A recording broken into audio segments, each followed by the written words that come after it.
என் இருதயம் அலசடிப்படுது, அதில் பாவம், சோர்வு, கவலை, பல காரியெல்லாம் இருக்குது. எல்லாத்தையும் மாற்றி என் இருதயத்தை பரிசுத்தப்படுத்தி அமைதல் படுத்தி உண்மை தரிசிக்கிற கிருபை தாங்கன்னு ஒரு நாள் உட்கார்ந்து பாருங்களேன், உங்களுடைய லைஃபே சேஞ்ச் ஆயிரும். அப்போ தினந்தோறும் அவர் பேசுகிற அவருடைய குரலை கேட்கிற அனுபவத்துக்குள்ள வந்துருவீங்க.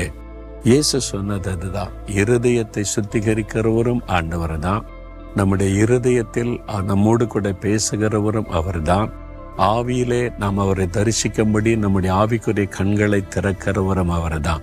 நீங்க விசுவாசித்தால் அவரை தரிசிக்க முடியும், குரலை கேட்க முடியும்.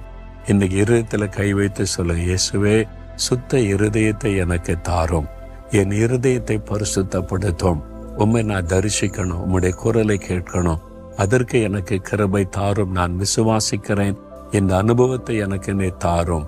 இயேசுவின் நாமத்தில் ஆமேன், ஆமேன்.